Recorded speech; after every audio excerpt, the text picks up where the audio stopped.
الشيطان إنه لكم عدو مبين سبحان الله সেজন্য আল্লাহ বলেন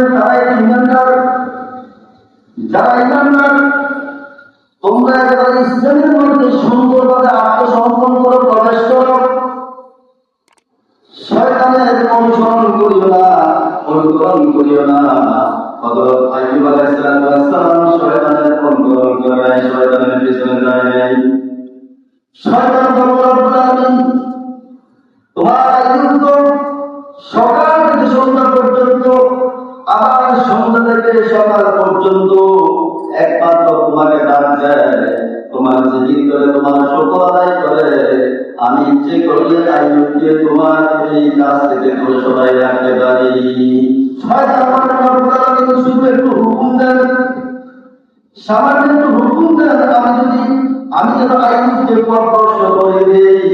আল্লাহ পাক শয়তানকে হুকুম দিলেন, শয়তান চলে গেলেন হযরত আইয়ুব আলাইহিস সালামের বাড়িতে গিয়ে দেখেন হযরত আইয়ুব আলাইহিস সালাম নামাজের মধ্যে বসে আছেন, সিজদা করলেন। শয়তান অনেক চেষ্টা করেছে, সারাদিন পর্যন্ত শয়তান চেষ্টা করেছে হযরত আইয়ুব আলাইহিস সালামকে আল্লাহর ইবাদত থেকে একটা সেকেন্ডও দূরে রাখতে পারে নাই। সুবহানাল্লাহ, একটা সেকেন্ডও আইয়ুবকে দূরে রাখতে পারে না। তার কারণ কি?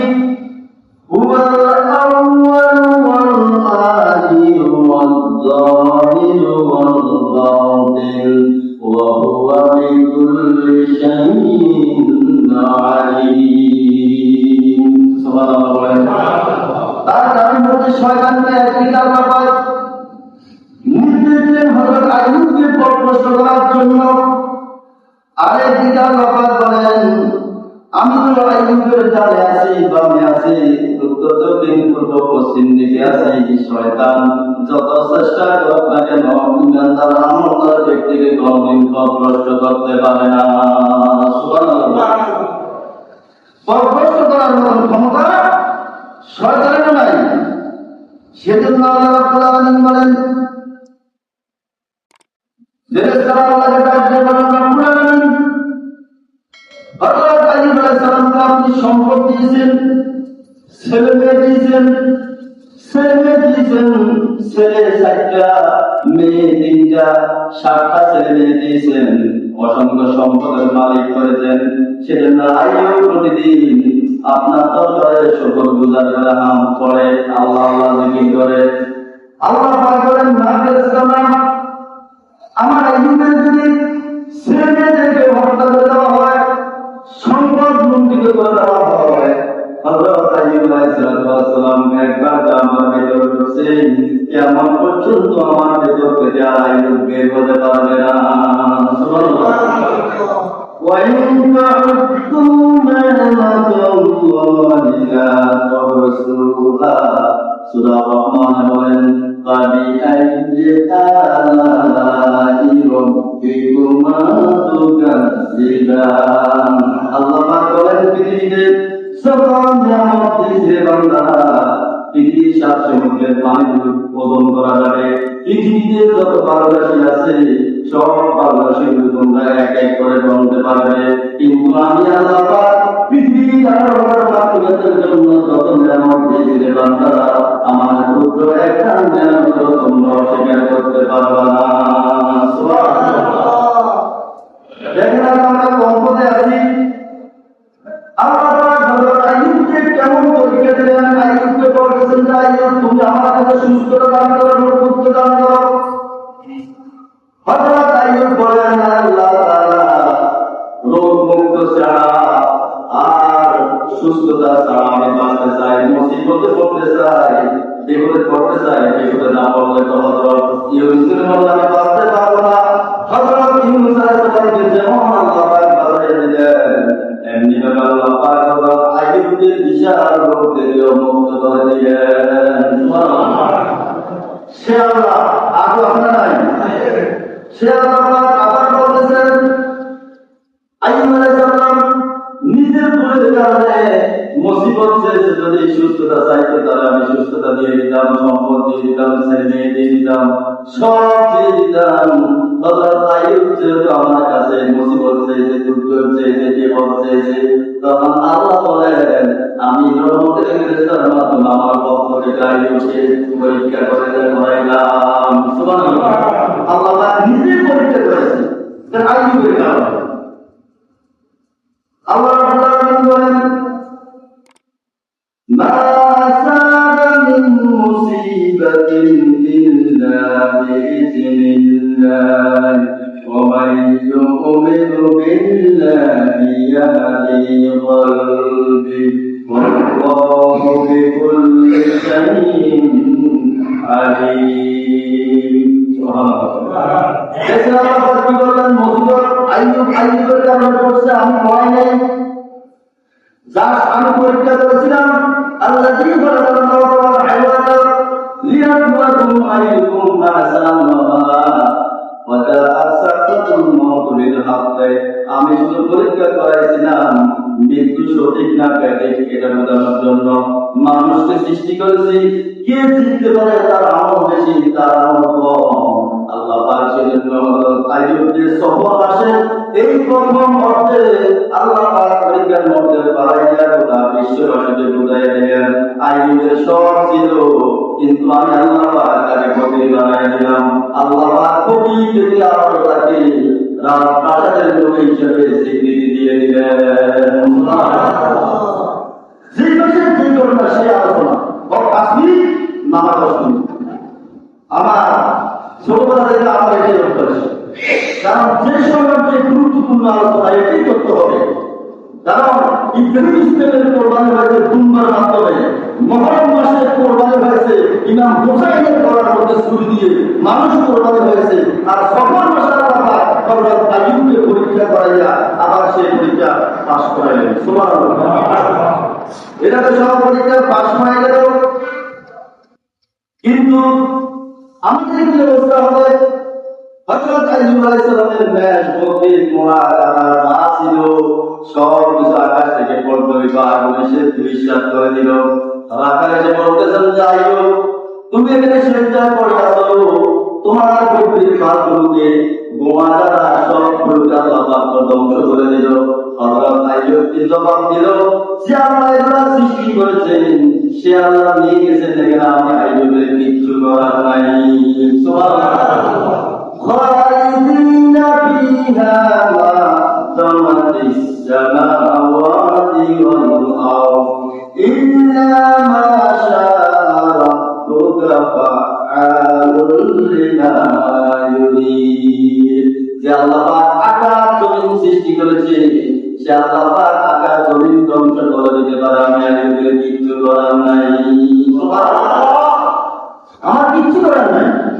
যে আল্লাহ পাক এই পৃথিবীতে আমার বাড়ি গাড়ি জমি জায়গা অর্থ সম্পদ যা আছে সব যে আল্লাহ আছে সে আল্লাহ দিতে পারে।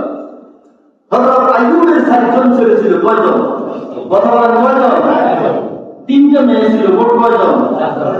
৭জন। একজন শিক্ষকের কাছে আপনার মাগরিবের নামাজের পরে কিতাব পড়তেছেন। আল্লাহ পরীক্ষা দেখেন, কিতাব পড়তেছেন।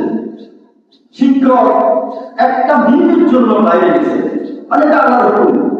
শিক্ষক ১ মিনিটের ভিতরে বাইরে গেছে, এর ভিতরে আল্লাহ পাক যে সাদের নিচে ৭জন ছিল ওই ৭জনকে একসাথে ধূলিসাৎ করে দিলেন, শহীদ করে দিলেন। সুবহানাল্লাহ।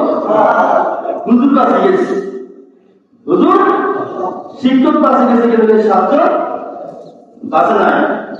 দেখেন আল্লাহর কুদরতি কেমন, ছেলে মেয়ে কয়জন? ৭জন। কিন্তু আইয়ুবের রূপ কেমন আল্লাহ পাক দিয়েছিলেন, জিকির করার সামর্থ্য নাই।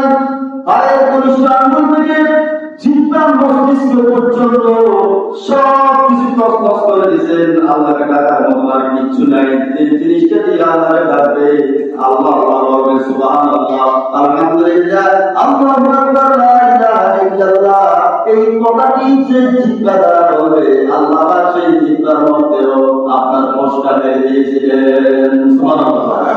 ডাকার কথা নেই, গ্রামে গিয়ে দেখতে পারা যে নবী ছিল এক গ্রাম থেকে বাইরে করে দিচ্ছে আরেক গ্রামে, ওখান থেকে বাইরে করে দিচ্ছে আরেক গ্রামে। আচ্ছা বলেন তো যাইতে যাইতে 7 গ্রাম ঘুরছে, কয় গ্রাম? ছেলে মেয়ে কজন? ছেলে মেয়ে 7 জন। ওনাকে 7 গ্রাম থেকে বাইরে করে দেওয়া হয়েছে। গঙ্গল সাইজ চলে গেছে, দরকার নাই সাহায্য করা। আর পুরো শরীরের অঙ্গের মধ্যে বেশি হাসা, দরকার নাই করা, সব চলে গেছে। একজন স্ত্রী ছিল, শেষ পর্যন্ত উনি একটা গাছে এর সাথে আল্লাহ পাক তার পরীক্ষা পাস করাই দিয়েছে। সুবহানাল্লাহ। 7টা গ্রাম করার পরে 7 জন ছেলে মেয়েকে শেষ করার পরে আল্লাহ পাক হযরত আইয়ুব আলাইহিস সালামের এই যে পরীক্ষা, ওই পরীক্ষার মধ্যে আল্লাহ পাক নিজে সরাসরি ফেরেশতার মাধ্যমে পাস করাই দিয়েছে। সুবহানাল্লাহ। শেষ পর্যন্ত হযরত আইয়ুব হুজুরের বাড়ি বানানোর যে জায়গা, ওই জায়গার মধ্যে যখন পুষ্কর পড়ে গেলে চোখের পানি আসে না, আল্লাহকে ডাকতে ডাকতে একটা মানব যখন সব কিছু চলে যায়, তার শরীরে রক্ত চলে গেছে, একটা রোগ যখন একজন শরীরে আছে, প্যারালাইসিস হয়ে যায়, ডায়াবেটিস হয়ে যায়, কিডনি মরে যায়, লিভার ক্যান্সার হয়ে যায়, হাবি জাতি রোগের মতো যখন পড়ে যায়, তারপরে আর কোনো মূল্য থাকে না। কথা বলেন ঠিক না? হযরত আইয়ুব আলাইহিস সালামের এমন পরিস্থিতি হয়েছিল, গুহায় নিচে, পাহাড়ের নিচে আল্লাহ পাক ফেরেশতাকে বললেন যে জিবরাইল তুমি চলে যাও আমার আইয়ুবের কাছে। হযরত জিবরাইল আমিন যখন আইয়ুবের কাছে আসলেন, পরে হযরত জিবরাইল আমিন এসে আইয়ুবকে সালাম দিলেন আর বললেন আল্লাহ পাক আপনার পরীক্ষা পাস করাইছে, সুতরাং এমন কোনো জায়গা নাই যেখানে সামান্য বিন্দু পরিমাণ পানি পাওয়া যাবে। আল্লাহ পাক যখন হযরত আইয়ুবের পরীক্ষা পাস করাইছেন, সঙ্গে সঙ্গে অনেক জায়গায় বলতেন কোনো পানি পাইতেছেন, আল্লাহ পাক কোরআনের ভাষায় বললেন তোমার পা দিয়া জমির মধ্যে একটা আঘাত করো, সঙ্গে সঙ্গে ঝর্ণা প্রবাহিত হবে, ওই ঝর্ণার পানি দিয়া তুমি ওযু করবা আর এই আমার প্রতি শুকর আদায় করবে, সেজদায় পড়ে যাবা। সুবহানাল্লাহ। হযরত আইয়ুব আলাইহিস সালামের কারণে তো আজকে আমরা জুমার নামাজের পরে আসর নামাজ পেয়েছি। কথা বলে ঠিক না? হযরত আইয়ুব যদি আল্লাহর পরীক্ষা পাস করার পরে যদি সেজদায় না দাঁড়ায় দেন, আজ পর্যন্ত গোটা পৃথিবীর কোনো মানুষ আসরের নামাজ আদায় করতো না। কথা বলে ঠিক না? হযরত আইয়ুব আলাইহিস সালাম 2 রাকাত 4 রাকাত নামাজের মধ্যে দাঁড়িয়ে গেলেন, বড় কথা। উনি 2 রাকাত বড় অবস্থা, ওনার শরীরে কি আর কোনো চোখের পানিও আসে না, রক্ত চলে আসতেছে। 2 রাকাত পড়ার পরে উনি আর দাঁড়াতে পারলেন না, দাঁড়াতে লাগছেন এই মুহূর্তে 2 রাকাত পর্যন্ত পড়লেন। আল্লাহ পাক বলেন আইয়ুব তোমার কারণে আমি আরো 2 রাকাত নামাজ আখির জামানার নবী বিশ্ব নবী রাহমাতুল লিল আলামিন মুহাম্মদুর রাসূলুল্লাহ সাল্লাল্লাহু আলাইহি ওয়াসাল্লামের উম্মতের জন্য এই 2 রাকাত আর তোমার 2 রাকাত 4 রাকাত মিলাই গোটা বিশ্ববাসীর জন্য এই 4 রাকাত ফরজ নামাজ আসরের নামাজকে আমি শনাক্ত করে দিলাম। সুবহানাল্লাহ।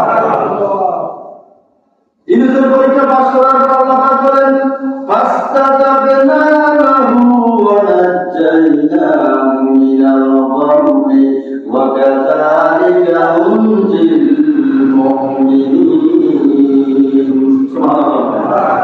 শুধু ইউনুসের পরীক্ষা পাস করছি তা নয়, এবং এই ইউনুসের মতো যারা বিপদে পড়বে, মুসিবতে পড়বে, দুর্ঘটনায় পড়বে, আগুনে পড়বে, যে যত বিপদে থাকুক না কেন, বিপদের ভিতরে যদি আমার আল্লাহর কথা যদি মনে হয়ে যায়, একবার আল্লাহ পাক করবে 100টা কদম সামনে আগাইলে আমি আমার বান্দার সকল বিপদ সঙ্গে সঙ্গে দূর করে দিব। সুবহানাল্লাহ। আল্লাহ রাব্বুল আলামিন হযরত আইয়ুব আলাইহিস সালামের দোয়া কবুলের পর বলতেছেন ইন্নাল্লাযিনা আমানু ওয়া আমিলুস সালিহাত রাহমাতুল লিল আলামিন। আইয়ুব তুমি কঠিন বিপদের সময়ও 5 ওয়াক্ত নামাজ পড়ো না, আমরা সব ভুলে যাই। সুবহান নামাজ তারে সেটাও জানি না, ফজর নামাজ তারে সেটাও বুঝি না, সুবহান আসর মাগরিব এশা কিচ্ছু বুঝি না। তুমি যেন আমাকে বলো নাই রাহমাতুল লিল আলামিন কোন এক কদমের হবে কথা স্মরণ করছো, তবে এই কাজ ভাবো জান্নাত যা তোমার আমি জান্নাত দিয়ে দিলাম। সুবহানাল্লাহ। শুধু ইউনুসের মতন তাকে বিপদ থেকে মুক্ত করে নাই, আল্লাহ পাক বলেন ফাউলাইকা আসহাবুল জান্নাহ খালিদিনা ফিহা ওয়া যালিকা জাযাআহুম বিমা কানু ইয়া'মালুন। يجمعون আল্লাহ পাক বলেন আইয়ুবরে তোমাদের মুক্তি দেওয়ার পর শুধু ঘোষণা করে নাই গোটা বিশ্ববাসীর মানব জাতির ভিতরে যাদেরকে যে রোগে আমরা আক্রান্ত করে দিই তারা মৃত্যুর সঙ্গে সঙ্গে শহীদের মর্যাদা দিয়ে দিব আমাদের সবাইকে এই আমলগুলো করা অন্তত নবী রাসূলদের কাহিনীগুলো শোনার পূজা আমল করার তৌফিক দান করুন আমিন কম সময় কম মাসের কি ফজিলত যাচাই করে নিয়ে যাচাই করার পর আলোচনা করবেন তাহলে মুসলিমরা জানতে শুনতে বুঝবে ইমামের মনেও শান্তি লাগবে আল্লাহ পাক আমাদের সবাইকে পাঁচ ওয়াক্ত নামাজ জামাতে কায়েম করার তৌফিক দান করুন আমিন রাসূলুল্লাহ সাল্লাল্লাহু আলাইহি ওয়া সাল্লাম বলেন ওয়া আখিরু দাওয়ানা আলহামদুলিল্লাহি রাব্বিল আলামিন